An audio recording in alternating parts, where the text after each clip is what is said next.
Hello, boys and girls. We are going to continue on with our magic treehouse, Dinosaurs Before Dark, written by Mary Pope Osborne. And I'm going to be reading Chapter 2. Jack crawled through a hole in the treehouse floor. Wow, the treehouse was filled with books. Books everywhere. Very old books with dusty covers. New books with shiny, bright covers. "Look, you can see far, far away," said Annie. She was peering out the treehouse window. Jack looked out the window with her. Down below were the tops of the other trees. In the distance he saw the Frog Creek Library, the elementary school, the park. Annie pointed in the other direction. "There's our house," she said. Sure enough, there was their white wooden house with the green porch. Next door was their neighborhood's black dog, Henry. He looked very tiny. "Hi, Henry!" shouted Annie. "Shush!" said Jack.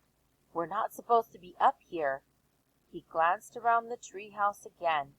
"I wonder who owns all these books," he said. He noticed bookmarks were sticking out of many of them.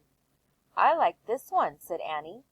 She held up a book with a castle on the cover. "Here's a book about Pennsylvania," said Jack. He turned to the page with the bookmark. "Hey, there's a picture of Frog Creek in here," said Jack.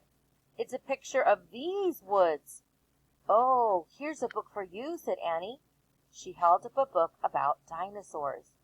A blue silk bookmark was sticking out of it. "Let me see it." Jack set down his backpack and grabbed the book from her. "You look at that one, and I'll look at the one about castles," said Annie. "No, we better not," said Jack. "We don't know who these books belong to." But even as he said this, Jack opened the dinosaur book to where the bookmark was. He couldn't help himself. He turned to a picture of an ancient flying reptile, a Thepteranodon. He touched the huge bat-like wings. "Wow," he whispered. "I wish I could see a Pteranodon for real." Jack studied the picture of the old-looking creature soaring through the sky. "Ah!" screamed Annie. "What?" said Jack. "A monster!" Annie cried. She pointed to the treehouse window. "Stop pretending, Annie," said Jack. "No, really," said Annie.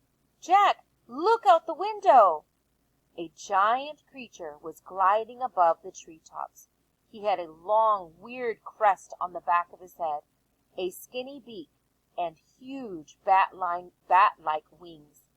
It was a real, live Pteranodon. The creature curved through the sky. He was coming straight toward the treehouse. He looked like a glider plane. The wind began to blow. The leaves trembled. Suddenly the creature soared up, high into the sky. Jack nearly fell out the window trying to see it. The wind picked up. It was whistling now. The treehouse started to spin. "What's happening?" cried Jack. "Get down!" shouted Annie.